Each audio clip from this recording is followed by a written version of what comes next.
Baiklah, Assalamualaikum dan salam sejahtera murid-murid. Jadi kita akan belajar pula tentang kepentingan unit piawai. Okay, so kepentingan unit piawai ini adalah bahagian akhir untuk subunit massa. Okay. Jadi kita akan belajar nanti bab baru, okay, minggu depan. Jadi kepentingan unit piawai, kalau kamu masih ingat lagi, unit piawai ni macam contohnya, kalau untuk masa kita ada contoh untuk masa kita ada saat, kan, kita ada minit, contoh. Okey, contohnya lagi kalau jarak, contoh. Kalau jarak kita punya unit piawai contohnya kilometer, meter. Okey. Lagi contoh kalau kamu ingin ukur isi padu. Contoh isi padu, unit piawai adalah contohnya cm masa 3 meter padu. Okey. So ini adalah unit piawai. Kita ada untuk masa, jarak, isi padu, kita ada untuk area ataupun luas, kan? Okay, jadi kita ada belajar beberapa unit piawai, okay, sebelum ni. Jadi apakah penting dia unit piawai macam kg, okay, meter, kilometer, jadi kita tengok. Okay, jadi kita ada unit piawai, kita ada juga unit tidak piawai.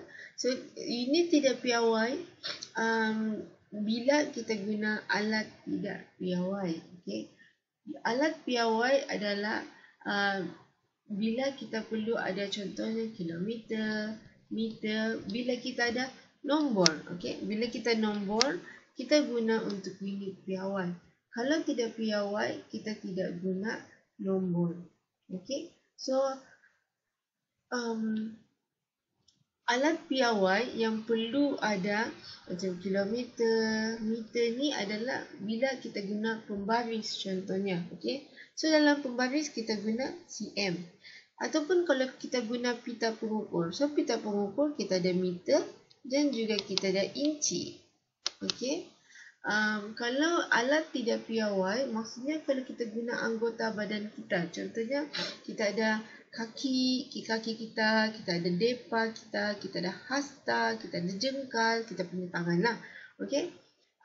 Tu adalah unit tidak piawai. So maksudnya kita tidak ada nombor dan juga kita tidak ada unit. Okey. So kita tidak ada nombor, kita tidak ada unit. Unit piawai ni lah yang akan bagi kita unit. Okey, alat piawai ni lah yang akan bagi kita unit. Macam kilometer kah, sentimeter kah, meter kah, kan? Okay. So zaman dulu kita guna macam kaki, okay, kita guna jengkal,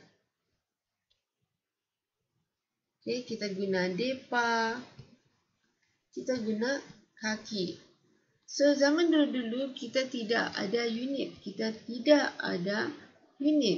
So sekarang ni bila sudah zaman moden, zaman berteknologi, kita ada benda macam pembaris guna sentimeter. Kita ada benda guna pita pengukur macam meter dan juga inci. Jadi kenapa kita kena ada unit-unit ni? Kenapa kita tidak boleh guna kaki, jengkal, depa, kaki macam dulu? Kenapa?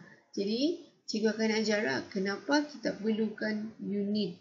Kenapa kita perlu guna pembaris untuk kira, kita tidak boleh guna tangan. Kenapa kita kena guna pita pengukur untuk kira rumah, tidak boleh guna kaki kita saja. Okay? Jadi kita akan belajarlah apa guna dia.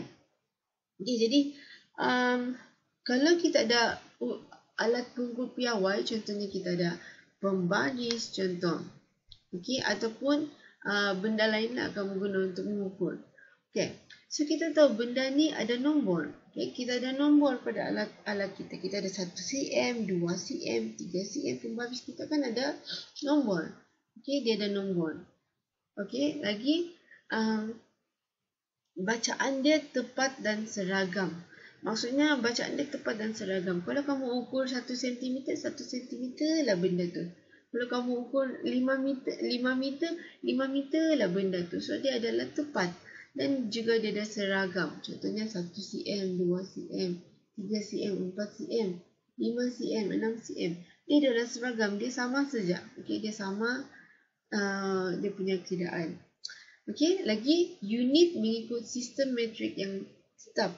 Maksudnya kita ada kilometer, kita ada meter. Okay, so pembaris ni kita ada sentimeter. So benda ni adalah sangat lengkap, sangat lengkap. Banding kalau kita ukur guna badan.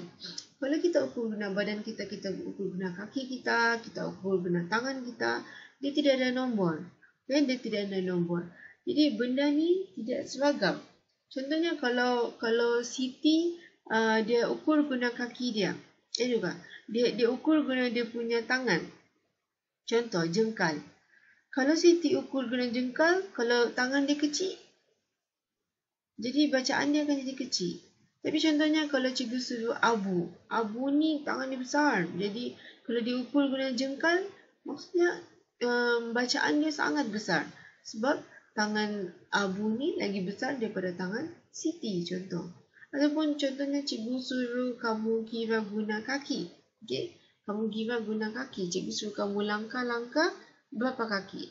Jadi kalau contohnya cikgu suruh Siti. So langkah Siti kecil. Contoh. Okay? Kalau langkah Siti kecil.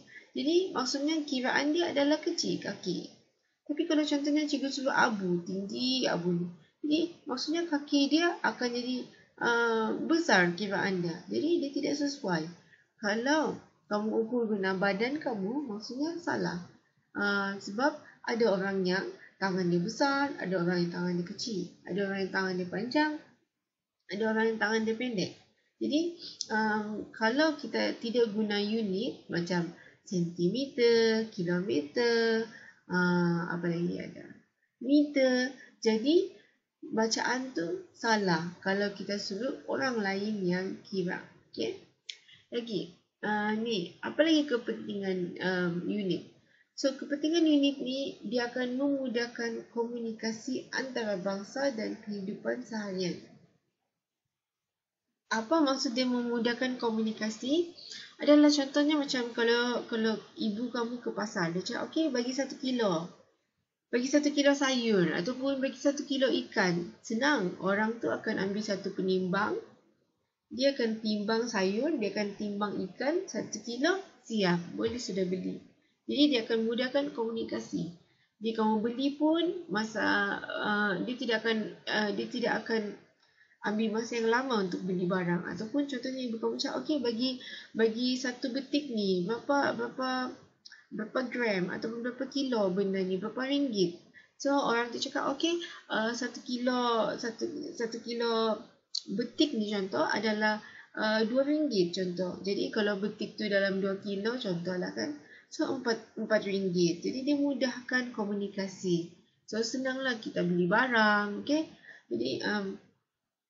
Jadi kalau contohnya benda tu berat, baru dia akan bagi harga. Contohnya macam 1 kilo. Okey, harga dia adalah RM2 contohnya, RM2. Jadi kita tahulah kalau contohnya ada 4 kilo, kamu tahulah benda ni harga dia akan jadi RM8. So senanglah untuk komunikasi, senanglah kamu letak harga. Okey. Lagi contoh, kalau kamu guna badan atau kamu guna tangan saja untuk kira, dia akan susah.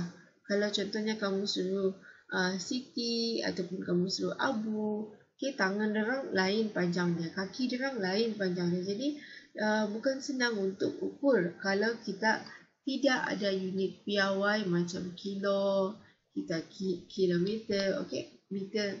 Macam contoh, cikgu ada situasi pertama. So Ramli ni dia kita suruh Ramli ni, okay, kita suruh Ramli ni untuk mengukur padang sekolah. Okay, cikgu suruh ukur guna kaki. Jadi kaki Ramli ni mungkin dia tinggi, jadi lainlah. Okay, esok pula cikgu suruh Stephanie, okay, untuk mengukur juga padang, tapi menggunakan ukuran kaki. Jadi Stephanie dan Ramli mendapat ukuran berbeza.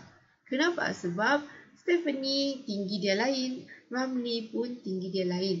Kalau diorang tinggi, maksudnya langkah-langkah diorang ada yang lagi besar, ada yang lagi kecil, kan? Jadi salah. Kalau kita guna unit piawai lagi senang. Kalau contohnya cikgu suruh diorang ukur padang, contohnya kalau ukur guna pita pengukur, guna pita pengukur macam yang ni, kamu boleh ukur dalam kilometer, dalam meter contoh. So, lagi mudah kalau kita ada unit piawai.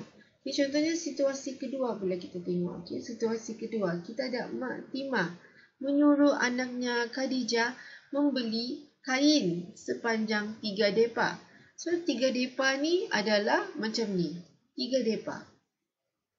So ibu dia suruh anaknya membeli kain 3 depa ni. 1 depa kan, tapi dia minta 3 depa. So 3 depa. So, bila dekat kedai, Khadijah ni beli kain tersebut yang disuruh oleh ibunya. Bila kembali ke rumah, didapati kain dibeli tidak mencukupi. Tidak mencukupi untuk buat langsir. Sebab ukurannya lebih pendek. Jadi, kalau kamu tengok, kalau Khadijah ni, tangan dia lagi pendek daripada ibu dia. Jadi, pendek lah 3 depa tu. Tapi kalau contohnya Mak Timah ni, tangan dia lagi panjang daripada anak dia ni. Jadi maksudnya 3 depa Mak Timah beza dengan 3 depa anak dia. Sebab kita ada yang tangan pendek, kita ada tangan panjang.